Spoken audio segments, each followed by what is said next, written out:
नमस्कार. दैनिक चालू वार्तामध्ये आपले स्वागत आहे. बातमी आहे नाशिकमधून. आईनेच दिली सुपारी, बहिणीचा सहवास, पुतण्याने केला खून. नाशिक रोड परिसरातील दसक भागात असलेल्या सायट्रिक कंपनीच्या मोकळ्या मैदानात भल्या पहाटे एका युवकाचा चेहरा दगडाने ठेचलेल्या अवस्थेतील मृतदेह सापडला होता. पोलिसांनी चौकशी सुरू केल्यावर मद्यविक्रेत्यांनी त्याला ओळखले. आई आणि बहिणीने मृतदेह ओळखला आणि टाहो फोडला.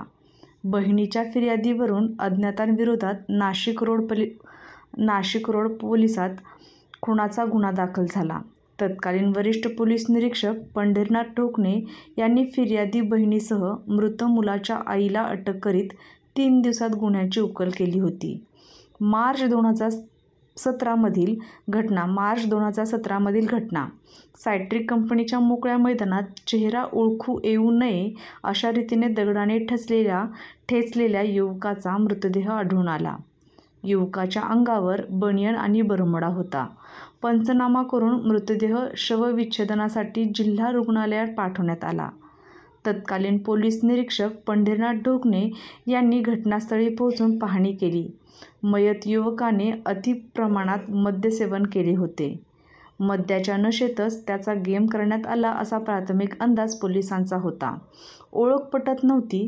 त्याचे फोटो काढून कर्मचाऱ्यांना नाशिक रोड परिसरातील मद्य विक्रेत्याकडे चौकशी करण्याच्या सूचना केल्या.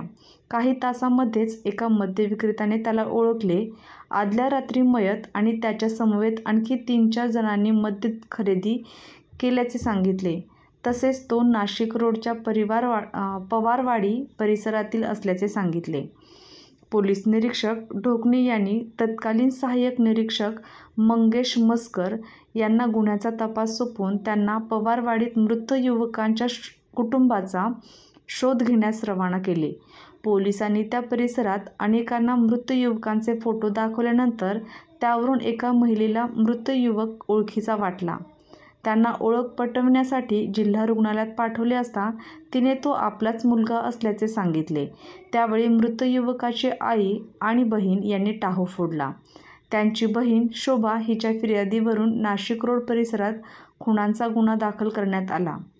संशयित बळावला मृत विनोद यांच्यावर अंत्यसंस्कार झाल्यानंतर दुसऱ्या दिवशी चौकशीसाठी म्हणून वरिष्ठ ढोकणे यांनी त्यांच्या घरी गेले. घरात प्रवेश करताच घरातील तरुण मुलगा गेल्याचे कोणतेही दुःख घरातील कोणाच्याही चेहऱ्यावर त्यांना दिसले नाही. त्यावरून ढोकणे यांच्या मनात शंकेची पाल चुकचुकली. पण या संशयाला आधार नव्हता. जुजबी चौकशी केल्यानंतर विनोदची आई, मावशी आणि बहिणीशी बोलल्यानंतर मात्र त्यांचा संशय अधिकच बळावत गेला. बाहेर पडल्यानंतर पोलीस वाहनात बसताच त्यांनी सोबतच्या कर्मचाऱ्याला विनोदचा खून घरातल्यांनीच केला असे म्हणाले. तो कर्मचारीही अवाक झाला. पण साहेब शक्य नाही. एकुलता एक पोरगा होता त्यांचा. ते नाही असे काही करणार. बेवडा होता तो. बेवड्यांनी त्याचा गेम केला असणार. तरीही ढोकणे यांच्या मतावर ठाम होते. 2 दिवसात तुला सांगतो असे म्हणत ते परत पोलीस ठाण्यात आले. पक्की खबर. गस्तीवरच्या पथकांना परिसरात चौकशी करण्यास सांगितले. पण काहीही हाती लागत नव्हते. ढोकणे यांनीही त्यांच्या खबऱ्यांकडे चौकशी केली पण त्यांनाही ठोस अशी माहिती मिळत नव्हती.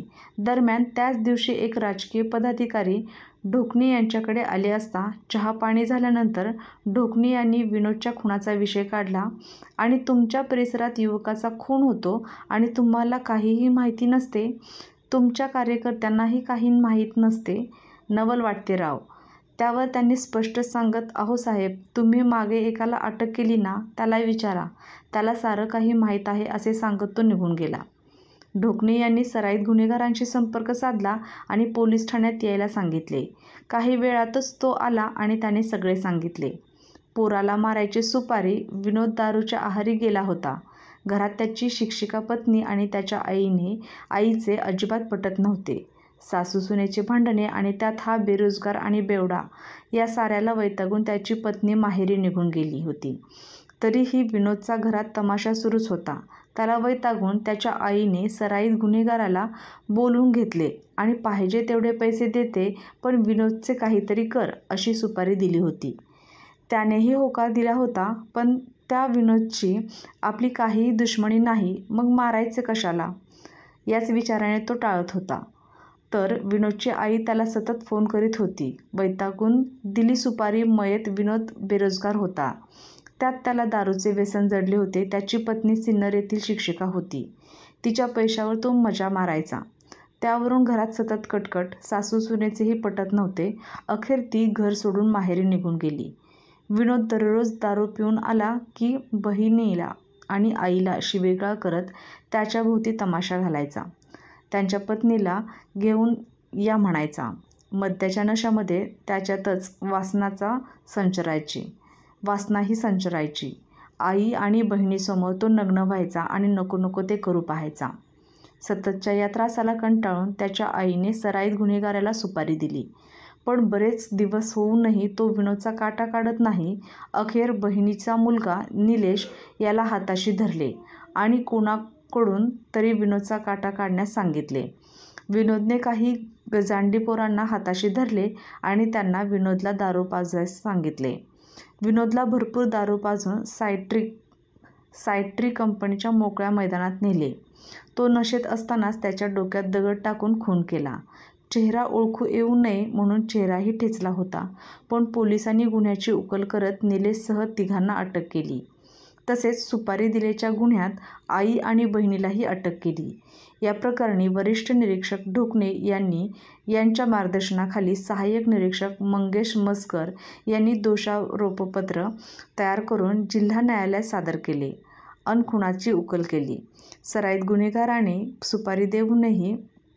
सुपारी घेऊनही विनोदचा गेम केला नाही.